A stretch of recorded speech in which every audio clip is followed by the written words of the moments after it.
Sup guys, this is Right, okay.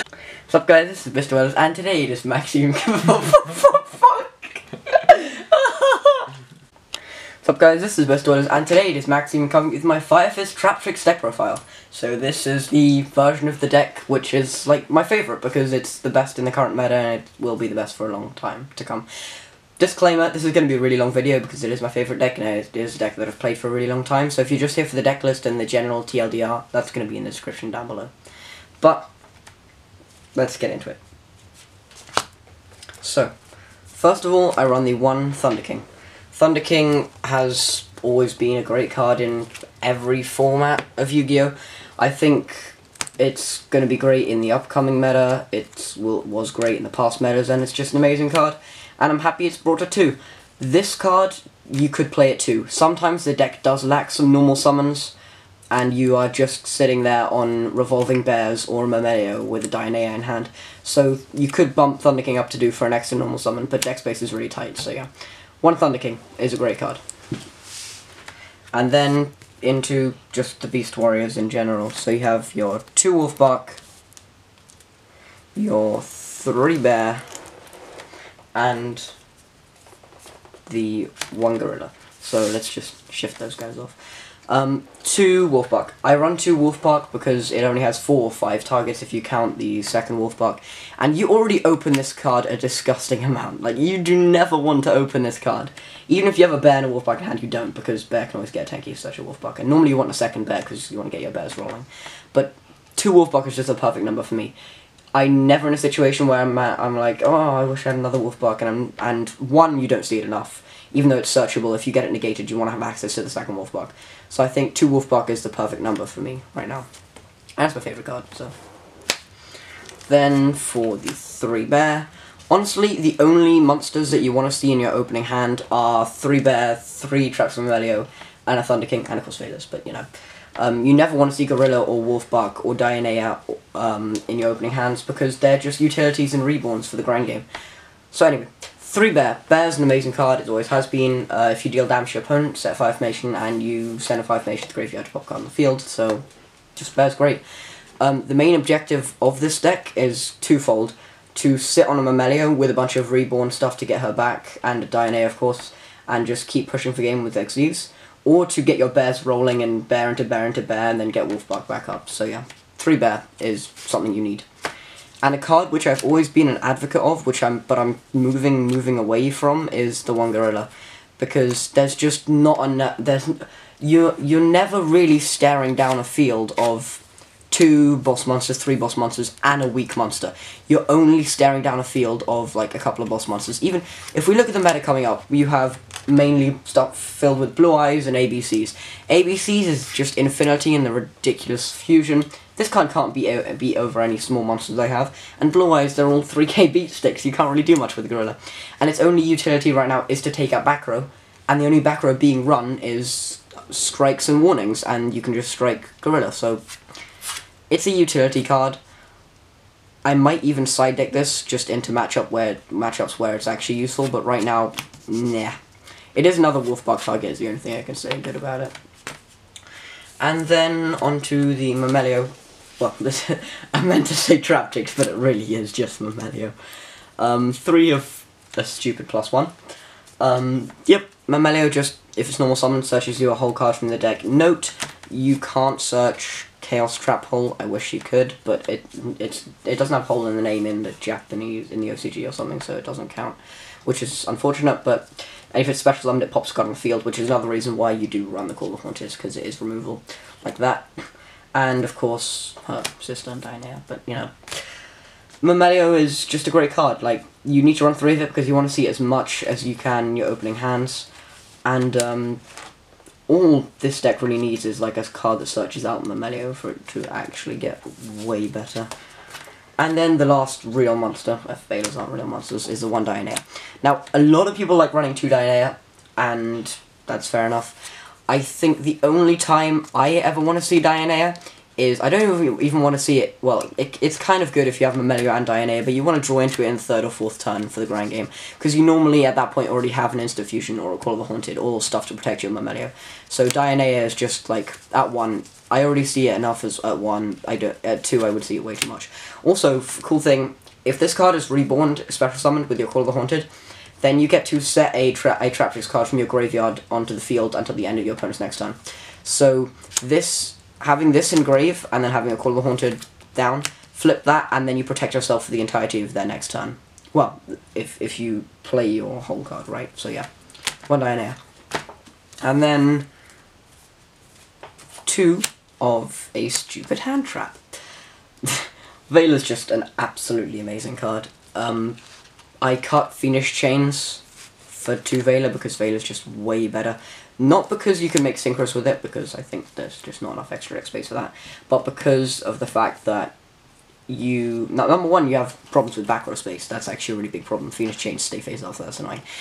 And number 2, Veiler's, it's just a surprise fact that it stops people going off turn 1.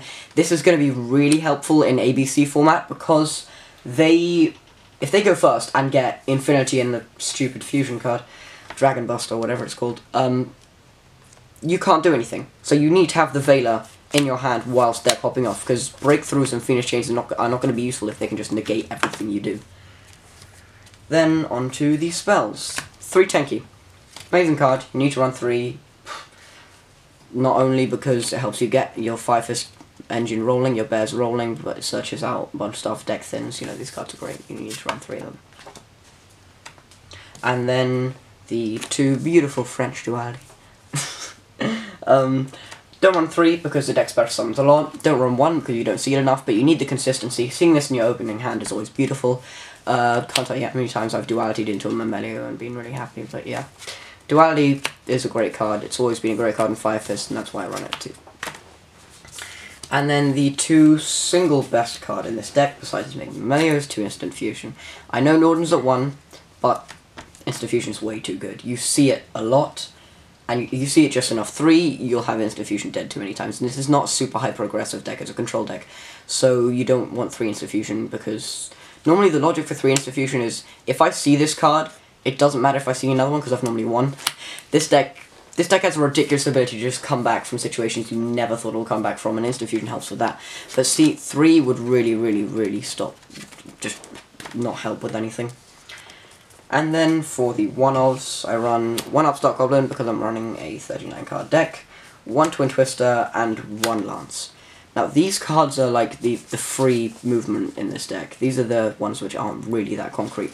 Lance is something I've been kind of thinking about. This could be a 2nd Storming, this could be a 2nd Thunder King, this could be a 3rd Mirror Force, this could be a bunch of things, this could be 3rd Duality. But the reason I'm not so sure on Lance in the deck that traditionally really loves playing Lance is because all of the back row in this meta, like I said before, is just strikes, warnings, and vanities. This doesn't help with vanities at all. And strikes a counterspell, counter speed, so you can't really Lance something that's being striked, so yeah. That's why I'm kind of iffy on Lance, and I think you should side 2 and side it into matchups where it's actually alive. 1 Twin Twister, I was running 2, I hated seeing that card in my opening hand.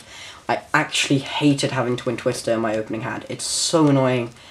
It's really annoying. And yeah, so I cut it down to 1 and I'm loving it way more at 1. And Upstart because it's stupid. And then for the removal, because the only thing this deck struggles with is dealing with setup boards. So you need to run 2 Dark Hole, 1 Regeki. It's actually ridiculous how badly this deck struggles with setup boards. You could main deck Neospatian Grand Mole if you're really struggling with them, which I side, but you need these cards. They're so good. They're just amazing. And then on to traps. 3 Mirror Force, but only 2 Mirror Force and 1 Storming.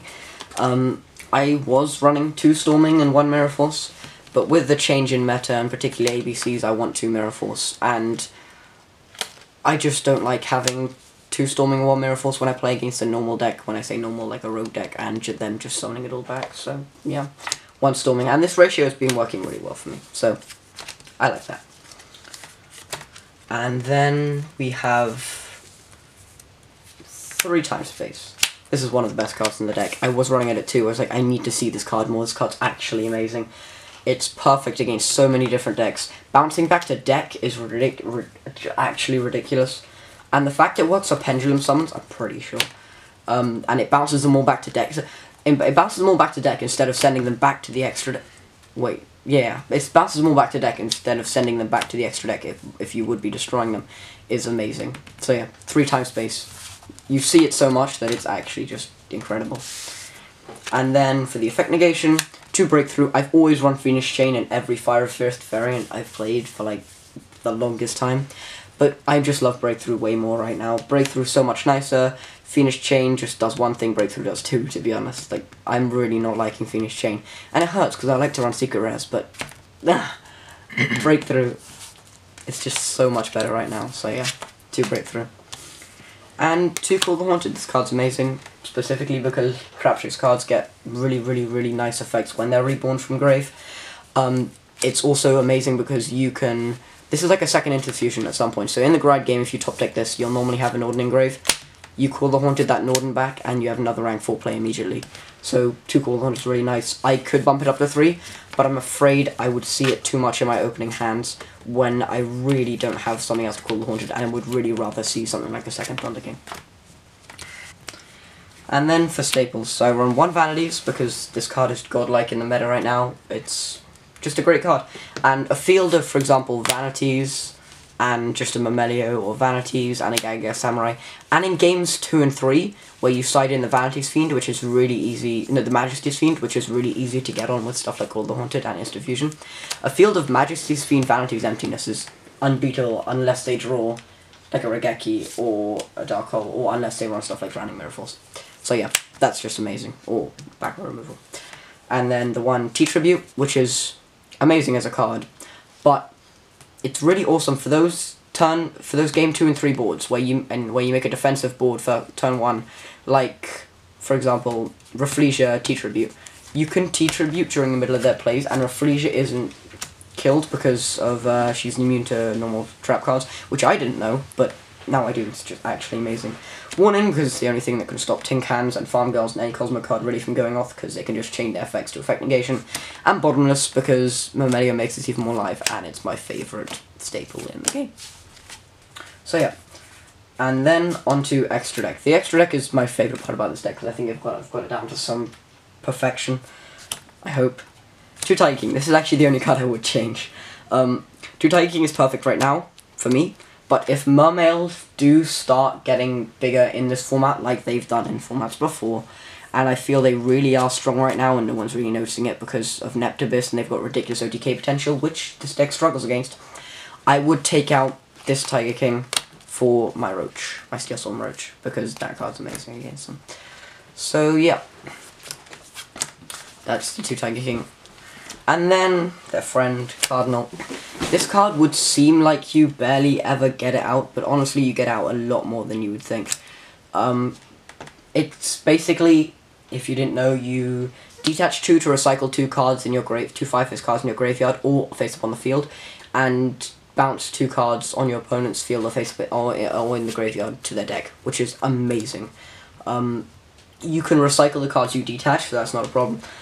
And it is really quite common where you get on fields like Double Bear and then just going to Cardinal. Also, this is a really nice out if they have like a Dark Destroyer and a Forerunner on board, because you can easily make double XCs with this deck, and all you have to do is make Tiger King, Cardinal, Tiger King negate effects, Cardinal bounce 2, and go for 4k damage, which is really nice. So yeah, Cardinal.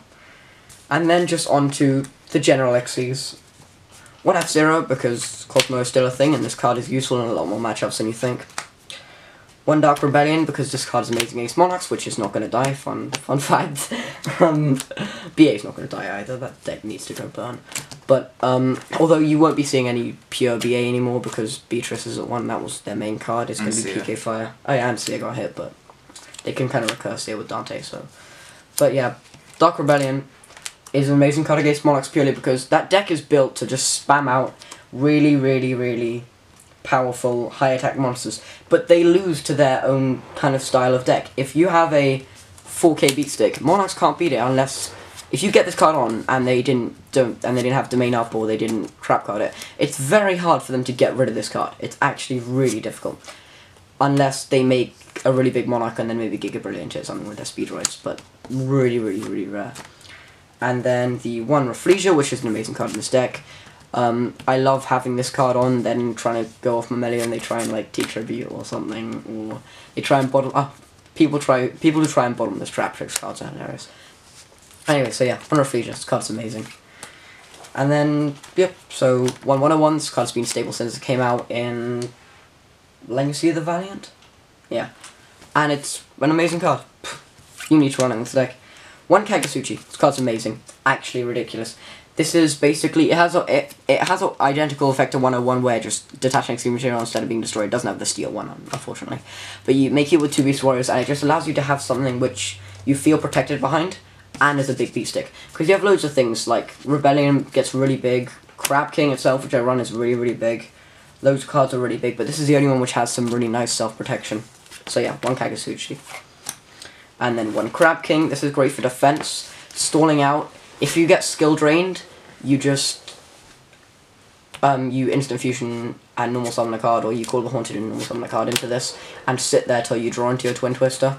So, because normally skill drained decks don't have something bigger than 3k, so yeah, one Crab King. And then just general cards, one Castel and one Abyss Dweller, which I'm going to put together because these are the cards that you need against in the BA matchup.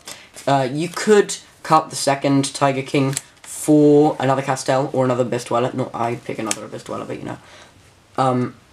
If there are a ridiculous amount of PK Fire or BA players in your area, but I like one of each because the card's amazing. Abyss Dweller is just ridiculous. And Abyss Dweller does go up to 2.2k with if you make it with Instant Fusion because Norden is an Aqua type.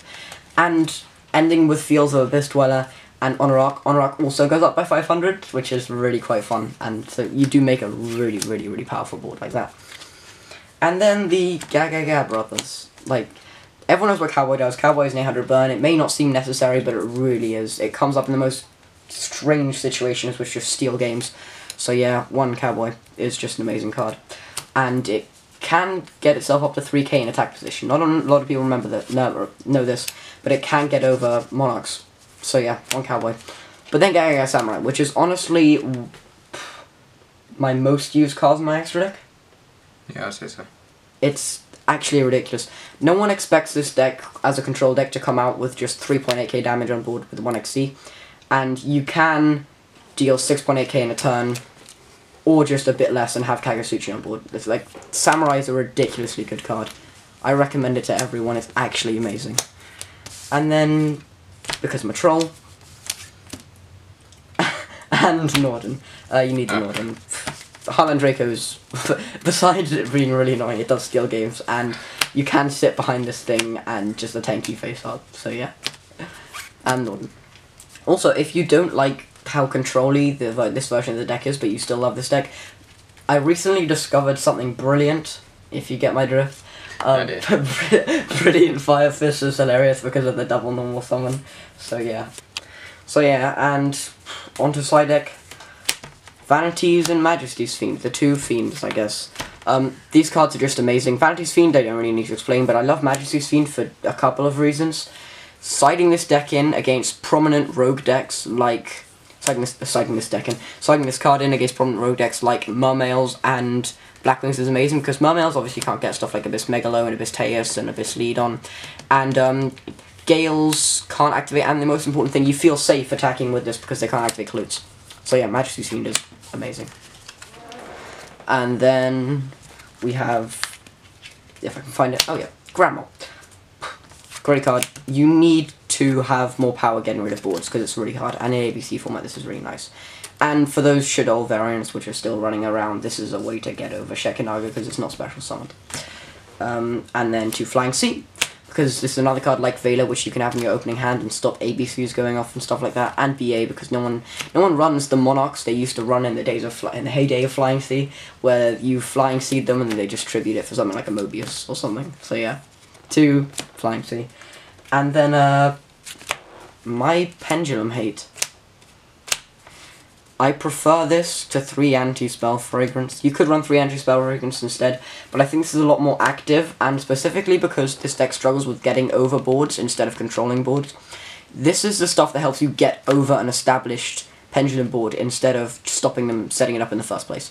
You could run 3 Pendulum Storm, you could run 3 Spell Shattering Arrow. I like Pendulum Storm a lot, but I also love Spell Shattering Arrow going first and putting this down and then putting it in the middle of them going off. So yeah, this is like a kind of anti-spell fragrance, so but you burn them for a bit extra. And this burn can actually do quite a lot if they are running the Scout variant of the Pendulum decks right now, because they take a lot of the Scout damage adds up. So yeah, that's that. And then to the traps, 1 Chaos Trap Hole, and I guess it goes with the 3 Light Imprisoning Mirror.